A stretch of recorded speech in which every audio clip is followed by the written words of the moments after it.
Hello दोस्तों, कैसे हैं आप लोग। उम्मीद करता हूँ आज आपका ट्रेड बहुत अच्छा गया होगा। और आज जो ट्रेड हमने बात करी थी, मतलब 100 क्या 150 लेवल भी हमको मिले। हमने क्या बात करी थी? हमने बात करी थी कि 26,000 100 के ऊपर जैसे ही निकलता है तो हमको 26,177 के लेवल मिलेंगे। 177 तो नहीं मिले, वो मिलेंगे, कल मिलेंगे, परसों मिलेंगे। तो ऐसा नहीं कि मिलेंगे नहीं, वो अब वही टारगेट है, ऑल टाइम हाई टारगेट ही है।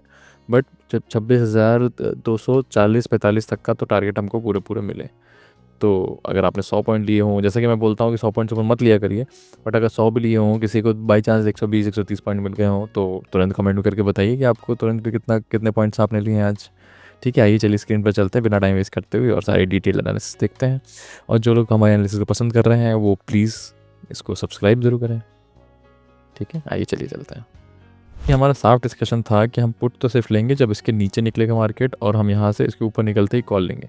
देखिए, बहुत गैप अप खुलता है तो मैंने आपको पहले ही बताया है 10-15 वाला रूल लगता है। जिसने 10-15 वाला रूल लगाया होगा उसको पता चल गया होगा। अब देखिए 10-15 रूल के हिसाब से आपको कितने 10:15 कितना बज रहा है, देखो 10:15। अब मैं आपको अगर सारी लाइन्स हटा दूँ और 10:15 का जो रूल है, अगर किसी को जानना है 10:15 का रूल तो ज़रूर मुझे कमेंट सेक्शन में बताएं। आपको मैं 10:15 को रूल एकदम डिटेल में बताता हूँ with all the examples and everything. Comment section में ज़रूर बताएं, है ना। अब देखिए 10:15 मार्केट कहाँ पे था? मार्केट यहाँ पे था, ठीक है ना। हालांकि मार्केट अपने ओपनिंग से नीचे है, बट इसने हमारे लेवल को रिस्पेक्ट कर लिया है 10:15 तक। ठीक है, तो अगर आपने यहाँ पे 10:15 पे भी, क्योंकि बहुत गैप अप गैप डाउन पे रूल लगता है वो, तो बहुत गैप अप था तो 10:15 का रूल लगा। 10:15 के रूल के हिसाब से आपको यहाँ पे बहुत अच्छी एंट्री मिली ऊपर से। उसके बाद आप पूरा उसको कैरी करके गए। जिसने अभी भी कैरी कर रखा होगा कोई दिक्कत नहीं है, आप बिल्कुल कैरी कर सकते हैं। ऑल टाइम हाई के चांस पूरे पूरे हैं। हालांकि इसने नीचे ट्रेंड लाइन को क्रॉस किया है यहाँ पे, बट क्योंकि अब इतना ऊपर बढ़ने के बाद थोड़ा क्रॉस किया था तो इट्स फाइन। अगर यहाँ पे गैप अप खुल जाता है फिर ऊपर चलता है तो इट्स फाइन। ठीक है, अभी हमारा पुट का क्या डिस्कशन था कि पुट तभी लेंगे जब इसके नीचे लेंगे। बट अगर किस लोगों ने गलती से यहाँ पे पुट लिया होगा इस कैंडल को देख के, तो वो समझ गए होंगे कि उनको चार्ट एनालिसिस को समझना पड़ेगा पहले, है ना। ऐसे करके अंधों की तरह नहीं करना है काम। कि ये पूरा रीजन था, इस रीजन के अंदर तो मैंने कुछ बोला ही नहीं था। मैंने क्या बोला था? इसके ऊपर कॉल लोगे, इसके नीचे पुट लोगे कम क्वांटिटी में, इसके नीचे ज़्यादा क्वांटिटी में। बट हाँ, मैंने ये बोला था कि अगर 100 क्रॉस होता है तो फुल क्वांटिटी में आपको कॉल ले लेना है। फुल क्वांटिटी में बोला था मैंने कि अगर 26,100 क्रॉस होता है तो फुल क्वांटिटी में मैंने बोला था कि कॉल ले लेना है। जिसने लिया है वो बहुत अच्छी बात है, जिसने नहीं लिया है तो वो फिर से समझे चीज़ें और समझने के हिसाब से ही काम करे। ठीक है, आइए चलिए FIDI डेटा और सब कुछ देख लेते हैं, ADRs और सब कुछ, है ना। उसके बाद हम लोग देखेंगे कि मार्केट कल कहाँ काम कर सकता है। बहुत इंपॉर्टेंट लेवल है एक, वो बताऊंगा 26,150 के आसपास है। मैं आपको सब डिटेल में बताऊंगा, डिटेल में सब कुछ डिस्कस करेंगे। ऑप्शन चेंज, ऑप्शन डेटा देखना बहुत ज़रूरी है क्योंकि अब एक्सपायरी नज़दीक आ रही है। ट्यूसडे को है, बट जैसे जैसे हम एक्सपायरी के पास जाते हैं तो ऑप्शन डेटा का इंपॉर्टेंस बढ़ता जाता है।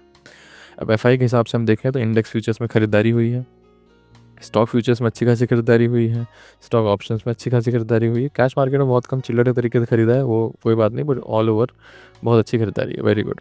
ठीक है, DI ने आज इतना सपोर्ट नहीं दिया है, क्यों? क्योंकि वैसी मार्केट ऊपर जा ही रहा था तो DI को इतना सपोर्ट देने की कोई खास ज़रूरत नहीं बन रही थी। ठीक है ना, तो ये हमारा ऑप्शन डेटा हो गया है।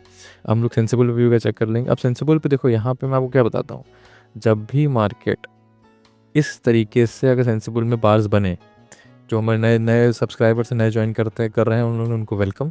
और जितना भी लोग हम समझ रहे हैं, तो जब ये बनता है, जैसे कि यहाँ पे बना था, जैसे यहाँ बना था, जब बाइंग होती है और सेलिंग के नाम पे कुछ नहीं होता है तो मार्केट वोलेटाइल हो सकता है और किधर भी जा सकता है। क्योंकि बाइंग में लॉस FIs का बहुत कम होता है, तो वो बाई करके चले जाता है कि जिस साइड जाएगा उस साइड प्रॉफिट ले लेंगे, जिस दूसरे साइड में स्टॉप लॉस ले लेंगे तो उनका नेट प्रॉफिट में आ जाएगा। बट अगर वो सेल कर देंगे तो उनको बहुत ज़्यादा गैप अप गैप डाउन या बहुत ज़्यादा वोलेटिलिटी देखो, वो 100-200 लॉट्स की तो बात करते ही नहीं है, वो हज़ारों लाखों लॉट्स की बात करते हैं। तो उनको वो लॉट को कवर करने में ही बड़ी मुश्किल हो जाएगी। इसीलिए वो बाय करके जाते हैं कि बाय वाला लॉस हो जाए कोई बात नहीं है, बट सेल वो इतना उस हिसाब से नहीं करते हैं। तो इसीलिए आपको समझना पड़ेगा कि इसमें ऐसे करके यहाँ पे सब बाइंग हुई है, तो बाइंग का मतलब FIs आर नॉट श्योर कि मार्केट किधर जाएगा, इसलिए उन्होंने बाइंग करके गए हैं। ठीक है, यहाँ पे भी बाइंग है, बहुत अच्छी बात है। और यहाँ पे भी डेटा थोड़ा सा बढ़ा है नेगेटिव की तरफ, बट ठीक है। ऑल दो मेजरली डेटा पॉजिटिव ही है। FI की हिस्ट्री में भी चेक कर लेंगे क्या है। FI हिस्ट्री में भी डेटा लगभग पॉजिटिव ही है। तो कल का मार्केट पॉजिटिव हो सकता है और 277 क्या 200 300 तक 350 तक का टारगेट है, मैं आपको बताऊँ। अब अगर आज का हाइट क्रॉस करेगा तो 277 पहला टारगेट होएगा, उसके बाद दूसरा टारगेट 350 होएगा, है ना। अभी वो कैसे होएगा हम देख लेते हैं। अब देखो, यहाँ पे आज भागने का एक और रीज़न था, ये जो इतना नेगेटिव डेटा देख रहे हो, ये जो लॉन्ग्स भागे हैं ना, शॉर्ट्स, ये जो शॉर्ट करके बैठे थे ना मार्केट, ये सब भागे हैं, तो इसीलिए मार्केट भगता चला गया ऊपर की तरफ, है ना। अभी भी ये जो बैठे हैं ना, इनको मार्केट घेरेगा तो इनको भी निकालेगा मार्केट से। अभी ये जो बैठे हैं इनको भी घेरेगा, इनको भी निकालेगा, तो मार्केट 500 की तरफ बढ़ने के पूरे आसार हो गए हैं मार्केट के। ठीक है, तो जो भी अभी शॉर्ट में बैठा हो तो शॉर्ट से बिल्कुल निकल जाएं। शॉर्ट मार्केट को अभी फ़िलहाल ना करें, जब तक जो लेवल के हिसाब से शॉर्ट करेंगे, ऐसे अंधे में शॉर्ट नहीं करेंगे। ठीक है, तो हमको यहाँ पता चल गया कि 200 के आसपास अच्छा खासा सपोर्ट है ना। उसके बाद नेक्स्ट सपोर्ट आता है 26,000 पे और 26,100 पे। 26,100 बहुत इंपॉर्टेंट लेवल भी है, तो 26,100 पे सपोर्ट और लेवल दोनों ही हो गया है, तो एक तरीके से हमारे लिए बढ़िया काम हो गया है। ठीक है, एडीआर्स देखते हैं। एडीआर्स इन्फोसिस नेगेटिव है, क्यों? क्योंकि मतलब फैक्टर्ड इन होगा मेरे हिसाब से आज जो नैस्डैक जो है आज बहुत ऊपर था, तो ये सब शायद फैक्टर्ड इन होगा। ये विप्रो भी ज़्यादा कुछ असर नहीं दिखा रहा है, बट हाँ एचडीएफसी बैंक 1.5% ऊपर है, ये पक्का देखना। मैं आपको लिख के दे रहा हूँ कि गिफ्ट निफ्टी बहुत ऊपर दिखा रहा होगा। देखो क्या बता रहा था मैं आपको, गिफ्ट निफ्टी ऊपर दिखा रहा है, क्योंकि एचडीएफसी बैंक है ना, ये बहुत तगड़ा है, ये निफ्टी को ऊपर लेके जाता है। ठीक है, आइए चलिए डिस्कशन कर लेते हैं कि यह मार्केट कैसे काम कर सकता है, कहाँ काम कर सकता है। ठीक है, अभी देखो मैं आपको बताऊँ, अब जो आपको सिंपल रखना है, अब आपको यहाँ पे एक लाइन ड्रॉ कर लेनी है इसकी तरह से, यहाँ पे 1 मिनट। ठीक है, और दूसरी लाइन इसके हाई पे ड्रॉ कर लो। यस, देखो पता, अभी सब एक्सप्लेन करता हूँ, रुको, अब कंफ्यूज नहीं हो, सब एक्सप्लेन करता हूँ। और एक लाइन ड्रॉ कर लो आप 340 के आसपास, वैसे तो 50 है, but for the safe side 375 के आसपास कर लेते हैं। ठीक है, ये इंपॉर्टेंट लेवल्स हैं, है ना। कैसे निकलते हैं, क्या निकलते हैं, मैं आपको सबको बताता रहता हूँ, तो सब्सक्राइब करिए, क्योंकि मैं ऐसा अलग से, इसकी अलग से क्लास नहीं होती। जब लाइव मार्केट के एक्सप्लेनेशन होता है ना, तो उसकी मैं ऐसे क्लास नहीं दे सकता। मान लीजिए मुझे यहाँ पे कुछ दिखा, तो मैं आपको ऐसे बता दे रहा हूँ, है ना। तो आपको हर एक वीडियो देखनी पड़ती है, क्योंकि हर एक वीडियो में बीच बीच में कहीं कहीं मैं आपको इन्फॉर्मेशन देता रहता हूँ। जैसे मुझे चीज़ें याद आती रहती है, वैसे इन्फॉर्मेशन देता रहता। सब्सक्राइब जरूर करिए। ठीक है, अब यहाँ पे आप क्या करना है कि मार्केट, अगर देखो पहले तो इस लाइन को एक्सटेंड करते हैं, let's extend this line. Although इसको एक बार ब्रेक कर दिया है, तो इस लाइन को थोड़ा सा हम उतना ज़्यादा वैल्यू, मतलब यहाँ तक जब तक ब्रेक नहीं था तो बहुत वैल्यू थी, अभी थोड़ी सी कम हो गई, बट अभी भी है वैल्यू।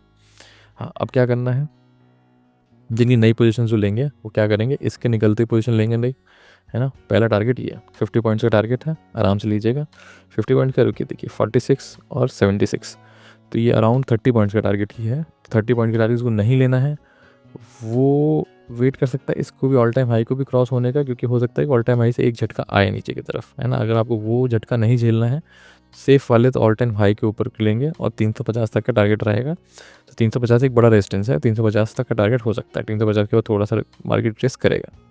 ठीक है ना। अब मान लीजिए जस्ट इन केस किसी भी मोमेंट में मार्केट फिर से इसको तोड़ देता है, इस ट्रेंड लाइन को अगेन तोड़ देता है, तो आपको कुछ नहीं करना है, यही बताने वाला था मैं आपको।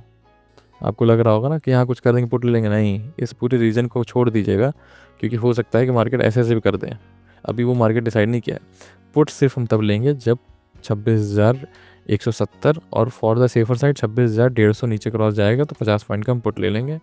150 यहाँ पे, ये देख रहे 150 है, यहाँ पे क्रॉस करेगा तो एक तो यहाँ पे आप क्रॉस कर ले तो ले सकते हो। ठीक है, 70 पे ले लो अगर जो रिस्की वाले हैं, बट जो रिस्की नहीं है वो इस पूरे ही रीजन को इग्नोर करेंगे। ठीक है, इस पूरे रीजन को आप इग्नोर करो। एक मिनट में पेन चेंज कर देता हूँ, कौन सा रीजन इग्नोर करना है। ये रीजन है जो, ये पूरा रीजन इग्नोर करना है, जो पुट लेने वाले हैं। पुट आप लीजिए इसके नीचे 150 के नीचे निकलते ही लीजिए 100 तक का लीजिए, 50 पॉइंट का आपका पुट रहेगा। ठीक है ना। कॉल आपके यहाँ से निकलते ही ले सकते हो आप, और जहाँ तक है कि ज़्यादा बड़ा गैप अप खुला तो ऑल टाइम हाई को क्रॉस होते ही कॉल ले लेना। ठीक है, उसके बाद 350 का टारगेट रहेगा, यहाँ से थोड़ा रिट्रेसमेंट आ सकता है, ऑल टाइम हाई है, थोड़ा सा लोग प्रॉफिट बुकिंग कर सकते हैं, तो उसके लिए थोड़ा सा रेडी रहिएगा। उसके अलावा बाकी ऑल टाइम हाई की तरफ क्रॉस करके ऊपर की तरफ जाएगा। ठीक है ना। आपको वीडियो पसंद आया तो आपको पता है क्या करना है, आपको यहाँ पे वीडियो को लाइक, सब्सक्राइब और शेयर जरूर करना है। ठीक है, थैंक यू वेरी मच।